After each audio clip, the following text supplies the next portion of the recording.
Assalamualaikum warahmatullahi wabarakatuh. Okay, bersama saya Cikgu Azan bagi kita menyediakan akaun kawalan ya. Di mana akaun kawalan ini adalah di bawah tajuk ledger ya. Tajuk ledger cikgu tak semula ya. Untuk tingkatan 4 iaitu di mana modul biasanya dia modul 5 untuk tingkatan 4. Okey, jadi sebelum ni cikgu telah terangkan berkenaan ledger. So hari ni cikgu akan terangkan penyediaan akaun kawalan. Okey, so akaun kawalan ni di bawah tajuk ledger lah. Okey, so sekarang kita tengok apakah dia akaun kawalan. Akaun kawalan merupakan ringkasan akaun belum terima. Okey, ringkasan akaun belum terima dalam ledger jualan dan akaun belum bayar. Okey, dalam ledger belian. So, kita akan buat akaun ABT. So, akaun ABT ni adalah dalam ledger jualan dan akaun ABB okey, dalam ledger belian.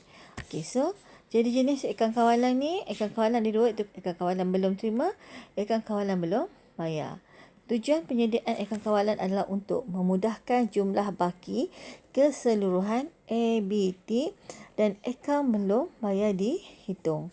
Maksudnya jumlah baki keseluruhan. Kita akan buat baki keseluruhan ya untuk ABT. Maksudnya ABT ni banyak lah. Bukan seorang, ramai.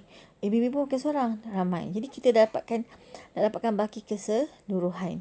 Ya, untuk menyemak ketepatan catatan dalam akaun belum terima dan akaun belum bayar. Kita nak semak ketepatan betul tak betul apa yang kita catat dalam ABT dan juga ABB. Dan yang ketiga untuk mengimbangkan ledger am. Sebab apa? Sebab untuk akaun kawalan ni dia adalah di bawah kategori ledger am. Okey, seterusnya akaun kawalan. Akaun kawalan belum terima. Okey. Okey, berbaki debit kerana ia merupakan aset. Kenapa dia aset? Okey. Kerana berbaki debit. Okey, kerana jika pulangan barang niaga setelah hutang dijelaskan, niaga menerima diskaun daripada akaun belum. Sorry, bukan yang ini bawah ya. Akaun kawalan belum terima, dia kata berbaki kredit. Kita sepatutnya berbaki debit, tapi berbaki kredit jika pulangan barang niaga oleh akaun belum terima setelah hutang dijelaskan. Okey. Maksudnya nanti, sepatutnya kalau kita buka akaun kawalan belum terima, ABT. Akaun ABT ni seperti kita tahu, ABT adalah aset. So baki BBD kat sini lah. Dan HB dia dari bahagian kredit dan kita pun imbangkan dia. Untuk bulan berikutnya kita akan dapat BB di bahagian debit semula. Kalau orang tanya kenapa di BB bahagian debit, sebab ABT adalah aset semasa. Sebab itu dia baki debit. Tapi yang kita akan jumpa ya dalam akaun kawalan ABT ni, kita akan jumpa BB dia di bahagian kredit. Kenapa berlaku macam tu? Kerana pulangan barang niaga oleh akaun belum terima setelah hutang dijelaskan. Maksudnya semua hutang ABT dah jelaskan. Tiba-tiba satu hari ABT datang nak pulangkan barang tersebut. Mungkin sebab rosak. Sedangkan hutang semua telah dijelaskan. Itu maksud dia. Yang kedua, ABT menerima diskaun daripada peniaga setelah hutang dijelaskan. Maksudnya dia datang nak jalankan semua hutang dia, dah bayar semua, tiba-tiba kita bagi dia diskaun. Sedangkan hutang dah habis dia jelaskan. Jadi boleh jadi dia akan berbaki debit kredit. Boleh ya? Jadi bila jumpa dalam akaun kawalan ABT nanti ada BB bahagian kredit, jangan terkejutlah. Sebab kita tahu ada dua situasi. Pertama, pulangan barang. Pulangan barang. Yang kedua, diskaun diberi. Itu situasi dalam akaun kawalan ABT. Untuk akaun kawalan ABB, saya buat akaun kawalan ABB ya. ABB. Seperti yang kita tahu, dia adalah kredit. Kerana dia adalah merupakan liability. So, BB kat sini lah. Untuk akhir tahun, BB. So, kita awal tahun, akhir tahun HB. Tutup, imbang. So, BB dia akan bahagian kredit semula. Okay, so sekarang jangan terkejut kalau terjumpa berbaki debit. Maksudnya apa? Maksudnya tiba-tiba ada BB kat sini. Okay. Boleh berlaku tak? Okay, untuk akaun Ledger Am biasa tak boleh. Tapi akaun kawalan boleh. Kenapa boleh? Okay, sebab apa dia boleh? Sebab pulangan barang niaga setelah hutang dijelaskan. Maksudnya, kita dah beli barang dengan ABB, kita pun bayar semua hutang kita. Tiba-tiba dah bayar semua hutang, tiba-tiba ada barang yang kita hendak pulangkan. Jadi, bila berlaku pulangan barang, maka akan baki BB, bagian debit. Begitu juga, perniagaan menerima diskaun daripada ABB setelah hutang dijelaskan. Kita dah bayar semua hutang dia, tiba-tiba ada diskaun ataupun dia bagi kita diskaun ataupun diskaun diterima. Jadi situasinya ada dua juga seperti itu, pulangan belian. Okey. Yang kedua adalah diskaun diterima. Itulah situasi yang menyebabkan ABB tu akan berbaki debit. Okey. Berbaki kredit normal.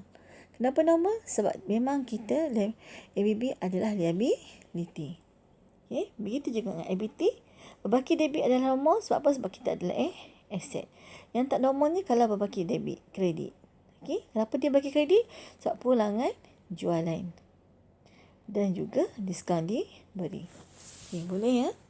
Okay, sekarang kita lihat kepada format penyediaan akaun kawalan belum terima. Okey, ini format dia. Akaun kawalan belum terima.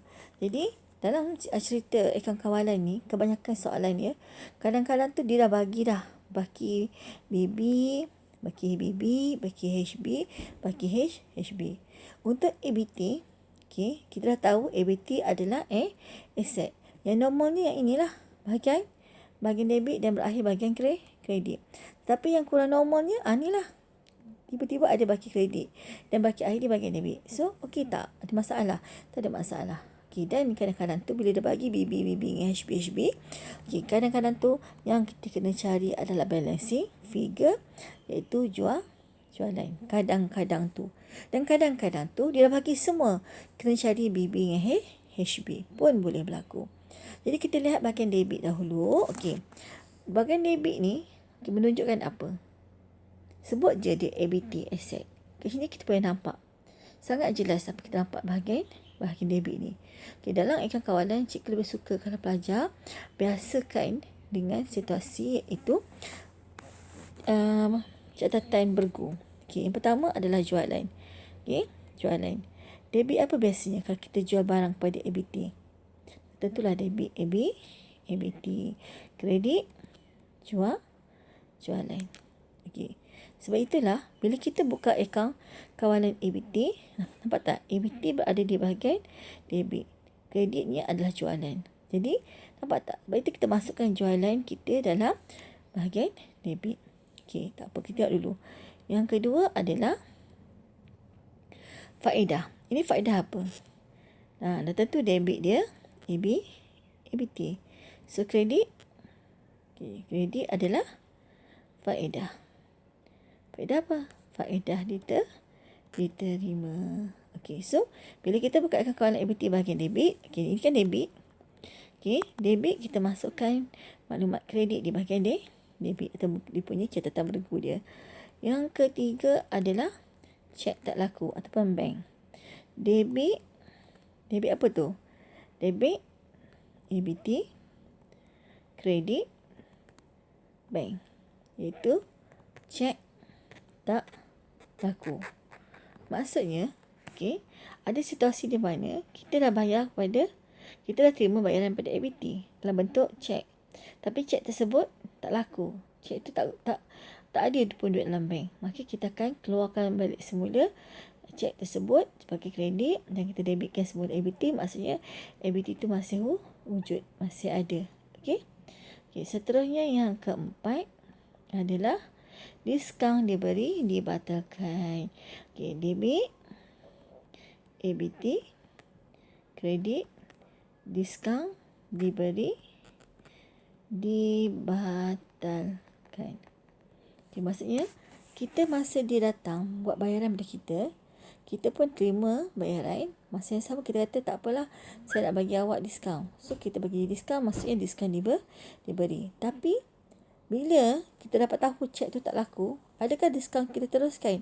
Kita batalkan diskaun tersebut. Bila batalkan diskaun tersebut, jadilah kredit diskaun diberi dibatalkan. So kita tahu diskaun diberi adalah belanja. Bila belanja sepatutnya debit ya. Okey, seterusnya nombor 5, pulangan jualan. Okey. Pulangan jualan berada di bahagian kredit. So nak debitkan apa? Terus debit pulangan jualan kredit. Suara semayang nak? Debit.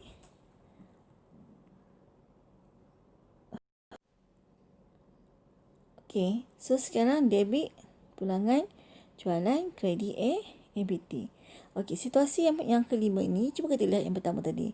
Dia debit ABT, kredit jualan. Maksudnya yang pertama tadi kita jual barang pada ABT, kredit jualan. Sebab apa? Sebab prinsip dalam prinsip ableh. Kalau ingat lagi prinsip ableh. Okey, debit kredit. Okey, sini ada aset, liability, belian atau belanja, hasil atau jualan dan equity pemilik. Nampak tak? Jualan berada di bahagian kredit. Sebab itu dia berada di bahagian kredit. Tapi sekarang ni, kenapa debit pulangan jualan? Sebab kita tahu pulangan jualan adalah kontra kepada jualan. Sebab tu dia di bahagian debit. Kredit, ABT, maksudnya bila orang pulangkan barang kepada kita, maka ABT akan berkurangan. Okey. Seterusnya nombor 6. Apa kita nampak tu? Bank. Okey, debit bank. Kredit ABT. Okey, ini maksudnya apa? Okey, yang nombor 6 ni kita boleh kaitkan dengan nombor 3. Okey, 6 dengan 3. Okey, kenapa? Sebab pertama ABT bayar kita. So kita terima duit ABT, debit bank. Kita kurangkan ABT. Kenapa? Sebab ABT dah pun bayar kita. Okey, bila dia bayar kita dengan bank ataupun cek, maka cek itu tak laku. That's why nombor 3 tu berlaku, iaitu debit ABT, okey, kredit bank, cek tak laku. Kenapa?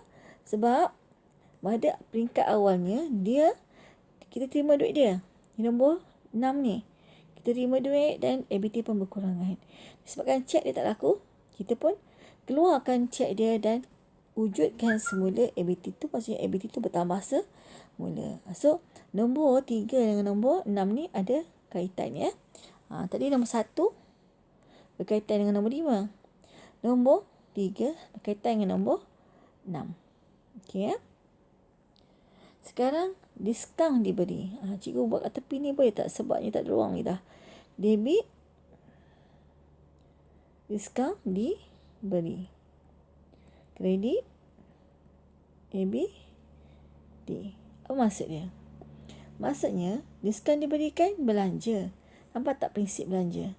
Memang dia berada di bahagian debit. Sebab itu debit diskaun diberi, kredit ABT. Maksudnya sini ABT berkurangan disebabkan kita bagi dia diskaun.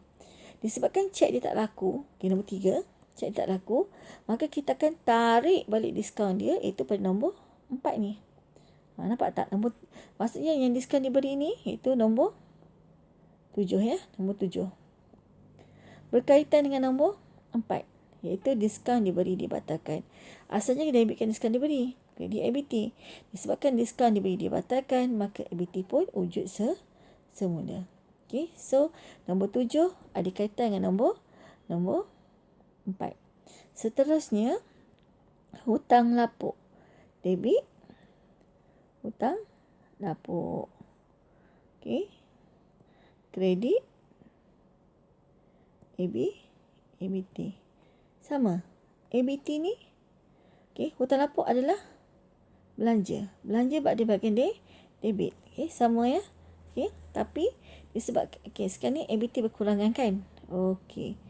Jadi so sekarang masukkanlah ABT di bahagian kredit, kontrolnya hutang lapuk. Okey, boleh.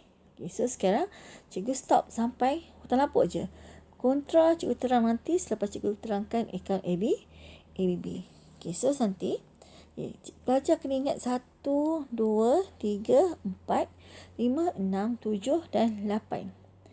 Ada 8 urus niaga yang kita kena masukkan dalam akaun kawalan ABT, dan pelajar kena faham kenapa dia buat dia debit, kenapa dia buat dia bagian kredit. Kalau kita lihat di sini, daripada kita punya pencatatan bergo ini menunjukkan bahawa di bahagian debit ini ABT bertambah, dan di bahagian kredit menunjukkan ABT berkurangan. Sebab apa? Sebab yang pertama, yang bahagian debit tu kerana kita jual, ABT pun bertambah. Faedah diterima. Sebab apa terima? Sebab ABT bayar faedah. Kita menambahkan lagi nilai ABT. Okey, baik. Syarat tak laku. Bila syarat tak laku, ABT still ada dalam perniagaan. Juga diskaun diberi, kita batalkan dia, bermaksud ABT still ada dalam perniagaan. Nampak tak? Maksud dia berada dan kekal dan bertambah dalam pulangan debit. Untuk bahagian kredit, kalau kita lihat ya, pulangan jualan, barangan terosak, ABT pulangkan barang, so ABT pun berkurangan. Kita pun terima duit daripada ABT bank, okay, so ABT pun tak ada. Kita bagi diskaun kepada dia, so ABT kita berkurangan. Hutang lapuk, maksudnya sampai bila-bila dah tak bayar dan kita yakin tak akan bayar, maka kita declare dia sebagai hutang lapuk, maka ABT tu pun tak ada. Okay, so menunjukkan ABT berkurangan di bahagian kredit. Okay, kita lihat pula akaun kawalan ABB. Sekejap ya.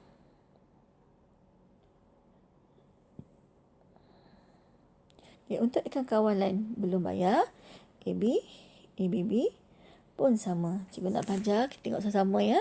Nombor 1 ya. 1 belian, 2 angkutan masuk. Okey, 3 faedah. 4 akaun bank. 5 diskaun diterima, 6 pulangan. Okey, ada 6 je. Tadi untuk akaun kawalan belum terima ada 8. Pertama, debit belian, kredit ABB.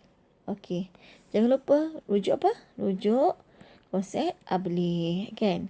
Debit, kredit, aset, liability, belian atau belanja, jualan atau hasil kontrak ekuiti pemilik.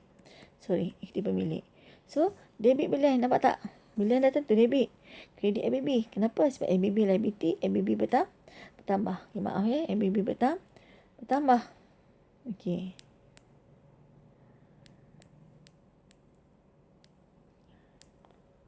Nak padam ni. Okey.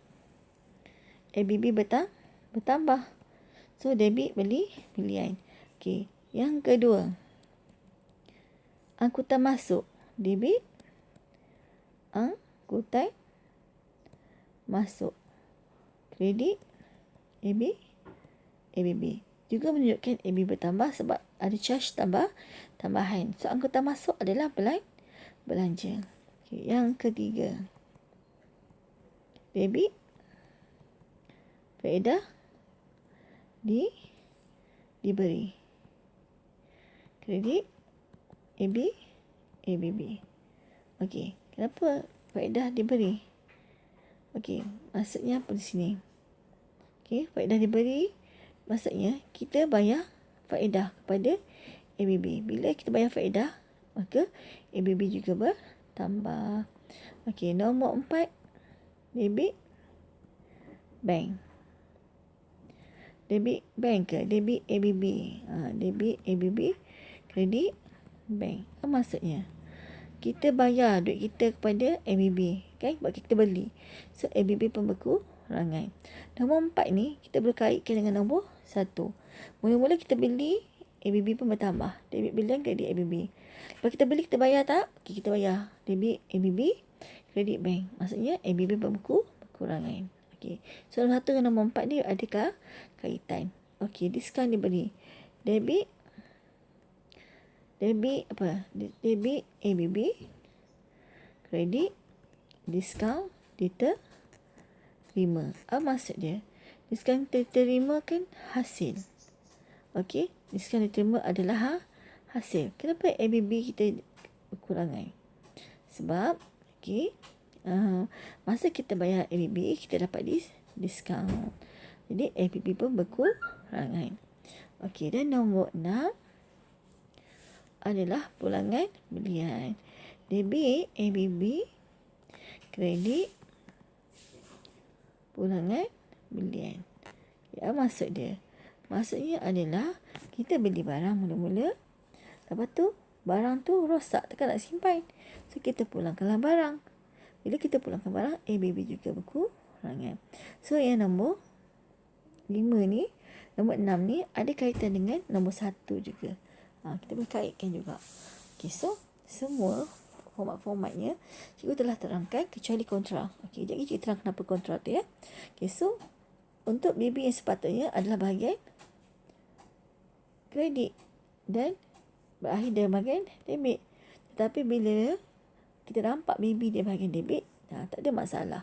Sebab tadi saya dah terangkan berlakunya baki BB kerana pulangan belian dan juga diskaun diterima pada waktu semua hutang kita telah selesai dijelaskan. Okey. Boleh ya? Okey. So, biasanya kalau bagi soalan tu ada BB, HP, ada BB, HP, ada dua ada, dah tentu kita kena cari nanti balancing figure dia adalah belian. Okey. Jadi, bila kita dah dapat semua maklumat yang tak ada belian. So, kita masukkan belian. Okey. Seterusnya ialah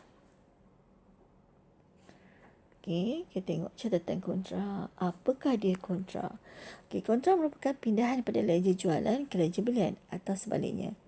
Daripada belian kepada jualan. Kontra hanya akan berlaku jika sesebuah perniagaan menjual dan membeli secara kredit. Kita beli, kita jual secara kredit dengan pembekalan yang sama. Hutang yang wujud akan diselesaikan melalui catatan kontra. Maksudnya macam mana? Kita lihat dulu ABB. Akaun belum bayar. So sekarang ini adalah ABT. Pembekaian ni. So apa cerita dia? Contoh ya, pembekaian ni merupakan ABT dan akaun belum bayar bagi perniagaan Wawan. Pembekaian ni merupakan ABT dan akaun belum bayar bagi perniagaan Wawan. Maksudnya apa? Catatan kontra dilakukan dengan memindahkan akaun yang lebih kecil ke dalam akaun yang lebih besar jumlahnya. Hutang pembekaian ini pada perniagaan Wawan telah diselesaikan dengan catatan kontra. Maksudnya sini ialah kita kan bayangkan kita ni perniagaan Wawan. Perniagaan Wawan ada ABT iaitu pembekaian ni. Pembekaian ini adalah ABT kepada perniagaan Wawan. Kita bayangkan ini adalah Wawan. Wawan jual kepada ABT. Siapa ABT dia? ABT dia adalah yang ni. Contohlah dia jual yang ni 100,000. Dia jual RM 1,000. Lepas tu satu hari dia jual salah hutang lah. Kalau cerita pasal kontrak dia hutang. Satu hari, ini Wawan, ini yang ni. Contoh dia jual ikan lah. Dia jual ikan. Wawan jual ikan. Wawan jual ikan kepada yang ni. Lepas tu, sampai kedai yang ni, dia kata, ni yang ni 1,000 ya. Saya hantar ikan kat kedai awak ni. So, tapi yang ni tak bayar lagi. Yang ni kita hutang dulu. Lepas tu dia datang ke kedai, dia nampak ada ikan masin. Ikan masin. Ikan masin maksudnya si yang ni jual ikan masin. Jadi Wawan pun nak beli ikan masin yang ni. Dia kata pada yang ni, kalau macam tu saya nak belilah ikan masin awak. Sekarang siapa beli dengan siapa? Wawan pula beli. Wawan beli dengan yang ni, ikan masin. Dengan dia kata okeylah, saya tak bayar. Daripada hutang 1,000 tu, awak cuma bayar saya 900 sahaja. Sebab 100 tu harga ikan masin tersebut. Jadi yang ni kata okey. So berapakah hutang yang ni dengan Wawan? Hanya RM900. Kenapa? Sebab berlakunya kontra di situ. Faham tak? Jelas ya? Contoh macam ni lah. Cuba tengok. Sepatutnya dalam ABB, akaun belum bayar. Iaitu pembekaian ni. Nampak tak? Belian 1,500. Debit. Kalau tengok pada yang akaun ni, debit ABB yang ni. Okey, kredit, belian. Okey, nampak tak? Lepas tu dekat akaun ABT. Okey, dekat akaun debit